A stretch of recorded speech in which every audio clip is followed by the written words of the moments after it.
Good morning, brothers and sisters. Nasa diri sud sa Matrix. Sabi oh, kana. Kanina ako sa ka-brother. Kana. Karon guys kay aretas gawas kay istoryaan nato about ang nahitabo kang Tigong. Na-preso man daw si Tigong kahit sa vlog eh. Karon na, amo ni gawas sa Matrix guys. Ano sa pagpaw nga rebe? Kung sa mga brother. Wala. Wala na ko. Unsa na yung gituwa nga na brother? Pakita brother, unsa na yung gituwa? Brother. Ano nag-scatter? Ngunit ako bilay daw mo brother. 48,000. So karon guys, ayan na yung gituwa sila nga scatter. Kita mo na mga fans. Doon na scatter, alila try daw try na ta. Kaya anong try yan guys? Try na to. Bisita na brother. Yung ka brother, naralo ka brother. Wala, balik ka brother. Punta ka daw brother. No, isa ako man brother. Bisita na ganyan brother. Oh, bisita rin ito, baka daw ka. So, bilagi ito yung brother. Wala siya na. Nakadaog na brother. Sus, wala yung gawin ng scatter nito. Wala nakadaog siya guys. Kung bilagi mo na brother. Kadaog siya og 21,000. So, yung na lang ang easy mag-scatter guys. Musuod ako sa kumbalay guys. Mag-scatter sa kumbalik guys.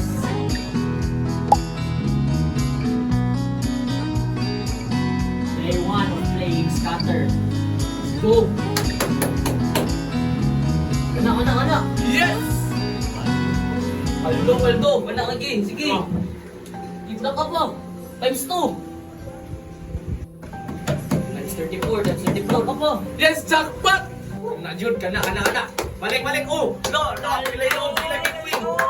Pila! Nice one guys! Nice one! At their first win, they began to be addicted more and more because of the money they gain. Bawi.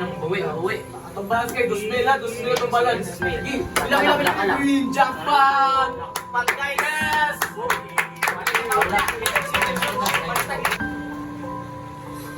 Yes! Baldo! Kana. Sige po! Puni! Balik. Last, balik. Last. Oh!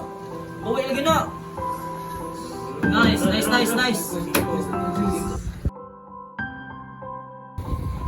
Nandiyan ka daw, okay? 6.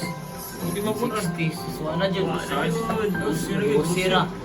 Asa naman tong gi-promise nga 10,000? Sos, wala tayong pagkaon na eh. Kanina lang gina susudahan nyo na eh. So, inas na lang yun ta. Okay.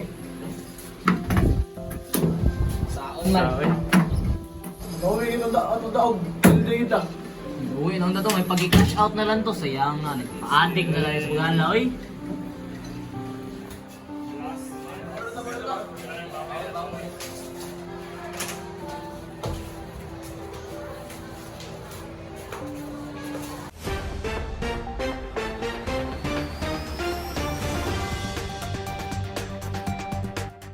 How did you got involved in gambling? I got involved in gambling through influence of my friends and the people around me. What pushed you or influenced you to do gambling? I thought it was very interesting because you can gain money from it. Do you have any plans after years of imprisonment? I guess the biggest lesson I have learned is that gambling, at its core, isn't about luck, it's about losing control. I thought I was in control, but in reality, I was just chasing something that was never going to come. Is there any else you want to share or any life lessons about the things you experienced? I believe the most important thing I've learned is that gambling is fundamentally about losing control, not chance. I felt I had control, but in truth, I was seeking something that would never come.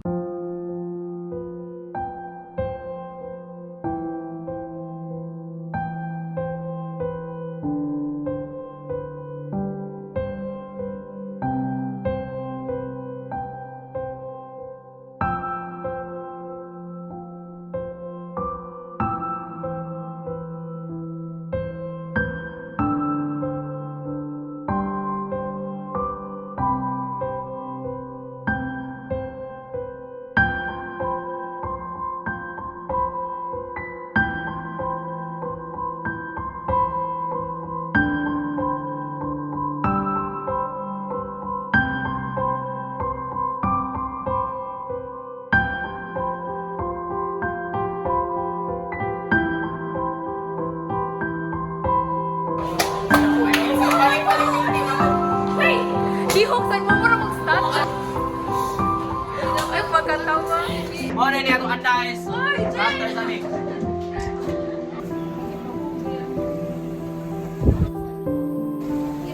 Airplane na niya.